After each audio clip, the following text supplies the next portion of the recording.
but not the least, is this. I cut my hair.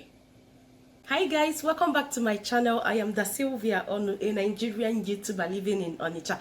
If this is your first time tuning in, thank you so much. So please just go to the subscribe button and hit the subscribe button. Do not forget to hit the notification bell so you'll be notified anytime I post a new video. So guys, we are still in the spirit of ENQUIRIES. Yeah, the movement is still going on and I am here to throw in my support. I have never had any personal encounter with SARS officials or any dark encounter with police before, apart from their usual extortions. Yeah, and they dealt with me seriously when my car arrived. Yeah, in fact they collected more than 20k. They collected more than 40,000 naira from me when I brought my car in. And after that, I vowed that I'm not going to have any encounter with them. If I'm going to give any policeman money, that is because it came from my heart. And I made sure that every time my papers are up to date. There is nothing wrong with my papers. I always have my driver's license. Yeah, I photocopied it. I kept one in my car and one in my hubby's car. So I don't have any reason to say maybe I forgot my license. The photocopy is always in the car. So I'm just here to say sorry to the families that lost someone in their hands. If you lost anyone, I'm sorry. I'm sorry. I know my sorry is not going to help the case, but that is just the situation we find ourselves in. I'm using my platform to scream, "End SARS!" We are going to be posting every time because I don't see if they start protesting on the chat. Sure, I'm going to join. But let me just scream it here. And still in that spirit, guys, you are going to just excuse my voice. I'm having serious catarrh. Seriously, I'm having serious catarrh. Just take the voice the way you see it today. Still in the spirit of the movement going on, I think it's time for me to come and call out others. Yes, because it's not only SARS that we are supposed to end in our society. Today, I'll be talking about how hard it is to live in the East as an Igbo woman. There are so many things to enjoy. Yes, I know the good outweighs the bad, but I'm still going to say things that are not going the right way. Yeah, take for instance, value for women. In the East here, I'm going to tell you that 80% of men in the East have zero value for women. They don't value women at all. I'm serious. Go out there and have any issue with any man right now. The first thing that will come out of that man's mouth is, "I have a woman like you at home." I posted a video here, "Backwardness of some Igbo men." That is the title of the video. I'm going to link it. And the major word that got me angry, the major word that shattered my heart was that word, "I have a woman like you at home." That goes to show how you value women when you are using that word every time. If you make a mistake and step on a man's toe and turn to say sorry, he's going to tell you, "I have a woman like you at home." If they are doing the wrong thing and you try to correct them, they are going to tell you that they have a woman like you at home. So you're not supposed to come out here to address them or to say anything to them. I hate to live in a society where you refer to me as the inferior person. When you are trying to tell me that you have a woman like me at home, it goes to show that I don't have any right to talk to you because you are superior over me. And I'm out here to talk to you. If you are such a man, you are only superior to your wife. The first thing that comes to my mind whenever a man says that is, this one is an illiterate. Because if you went to school, some of you passed through school, but school did not pass through you. So if you went to school and passed through the school, and the school did not pass through you, I am telling you right now, if you have any issues with a woman, and the first thing that comes to your mind is that you have a woman like that woman at home, my dear, school did not pass through you. You just so offense. Or when you go to there, you did not learn anything there. It is just their anthem. They might be wrong, go. They will do something wrong. The first thing they will tell you is, I have a woman like you at home, so you are not allowed to tell me that I did something wrong. So, and I have a woman like you at home. That is your wife. She is not a slave. When you say that, when you use that word, you are referring to your woman as a slave that you kept at your house. You're not seeing her as a wife. When you see her as somebody you kept at home. So please, if you're one of those men that use that word, I try mean you again. Because if you use it around me, I see you as an illiterate that sees the wife as a slave, not as a wife. Before I make any video, I do make sure that I had a personal experience of the things I talk about, especially sensitive issues like this. So now I'm going to talk about dressing. We don't dress the way we want to. In most families in Igboland, trouser is still seen as a taboo. I'm not going to lie. Trouser or pants, whichever one you call it. I once went to my husband's office to see him. I was wearing a ripped jeans. I'm going to attach the picture somewhere here. I was wearing a ripped jeans. As I sat down waiting for my husband, a junior colleague walked up to me to sit down beside me. Do you know what this guy had the audacity to tell me? He said, even if single ladies wear all these ripped jeans to come out, why would a married woman like you wear ripped jeans? My dear, I turned. I looked at this guy from head to toe. Then something hit me. Your home training is still intact. I said, let me keep quiet. I ignored him. Till today, I've not addressed this matter. I kept quiet. Apart from this, there are so many aunties that you will go to the village. When you meet them, maybe you are wearing jeans. They don't need to talk. Just look into their eyes. You will just know that they're speaking to you through their eyes.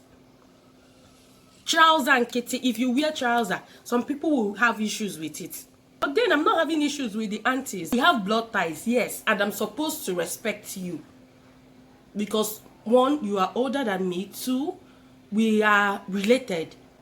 And you have every right to think what you want to think. It's now that I'm making this video that the thing is just turning my stomach. Like, who gave you the right to walk up to me to tell me why should I wear jeans? The kind of jeans I prefer. And guys, I love ripped jeans, honestly. Just, I don't know why, but I just love it. I feel like all those rugged, it just, I don't know. I love to wear them on Fridays, mostly Fridays. Yeah, I do wear jeans a lot. And I love the ripped ones. And from the picture you are seeing there, I cannot wear the one that is ripped in my laps. It must get to my knee. And as you can see in the picture, the ribs are in the knee. So tell me, how did I offend this colleague? Or does he have the right to come and talk to me about my dressing? Because I don't understand. Till tomorrow, I'm still asking myself, why did you leave that guy? Why didn't you respond? Let me just say that home training is still intact because I believe it's a miracle that I did not respond though. Honestly. I'm still asking myself that question today. Had it been that it was my auntie or my husband's auntie or maybe family, I won't react. Yes, you are my family. You can talk to me. But a colleague coming to talk to you for wearing jeans. Hey, anyway, let's thank God that this thing did not happen when my home training was on break. Thank God though. By now, we would have been maybe in Kirikiri or somewhere. Or we will be in court settling the case. Thank God for me. Home training was intact that day. Let me tell you, colleagues, or whatsoever you think you are, when someone visits family in your office, you don't have any right to judge that person. Most of you that call yourselves Christians or maybe churchious people, Ndibu Kanisi, Ndibu Bible Nisi, all the verses, all the quotations Nisi, you have everything in your head. Let me tell you, most of you don't judge accordingly. The things you judge are just normal. Normally, if I'm wearing knicker, my knicker will stop at the length, at that point where they put that ribs. I be rib. where my knee was showing, where there is rips. What do you call it? Bikon? I don't know. Normally, my knicker would get there, but you will not complain. But because I'm wearing a jean and because they gave it that design, you had the audacity to walk to me to tell me that I'm not supposed to wear this as the judge that you are. So you are not judging for God.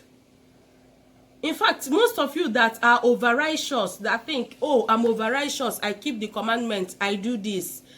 Your thoughts when you see your fellow human being is even worse than what that person is doing. The way you condemn people in your mind is even worse than what that person did wrong. So you better think about it. Oh. Sister Chineke the girl and brother Chineke the girl, once you look at somebody and condemn that person in your mind, you are a sinner too. Yes, you might be wearing long gown or long skirt with long sleeve, cover everywhere. But once you are condemning someone in your heart and judging someone, you are on the same table with the person you are judging. So please, tread carefully. I will pack all no for the judgment. The over-righteous. Bye-bye. The last but not the least, I cut my hair. Yes, I did. But so many people don't care to know, oh, why did you cut your hair? Oh, you are no longer comfortable with long hair. Oh, you are no longer comfortable with plaiting your hair. Oh, do you want to treat your hair? The first question that comes to any Igbo man or Igbo woman's mind is, oh, you want to mourn your husband alive. This is the major reason why most Igbo women are still suffering making their hair, because they don't want people to judge them because, oh, she wants to mourn her husband alive. She cut her hair while her husband is still alive. She's disrespecting her husband. So many unbelievable assumptions that comes with a woman cutting her hair. Seriously, since I cut this hair, I feel like they relieved me from all the stress that has been disturbing my life. Honestly, I've been happier. Whenever I come back from anywhere that I went to and I feel like, oh, I'm hot, I'll just go in there, open the shower and pour water to cool off, because it is important to me. It is good for my sanity. But people will never think about that. All they want to know is, oh, any woman that cuts her hair is wayward, or any woman that cuts her hair does not have respect for her husband. No. The question should be, does your husband like the new look? And that is the only thing I considered before cutting this hair. The only thing I considered was, maybe if I cut my hair, my look is going to change. Will my husband accept the new look? That was the only thing on my mind. And to be honest with you, being that I married a supportive husband, a man who understands what I'm going through or what I want, he supported that I should cut it so I would be free. I was sick when I cut my hair. Yeah, so sick. I just needed to cut this so I would be free. Okay, when you are sick and every time he's scratching you, like I said before, I have a very sensitive scalp and then my hair is very strong. So if I was to wait, because I don't know, I don't want people to judge me for cutting my hair. Even some of my friends told me, oh, my husband doesn't like a woman that cuts her hair. They see a woman that cuts her hair as maybe apona. Honestly, some see women that cut their hair as apona. I'm going to translate it on the screen. They see them as apona. Yeah. Or maybe they will say, oh, wow, are you sure her husband can speak for himself in that house? Because if a woman cuts her hair, it means she's stubborn. There is only stubborn women that cut their hair. Can we just change that narrative already? Can we change all these silly assumptions already? Because I am sick and tired of all these things. Can we just be free to do whatsoever we want?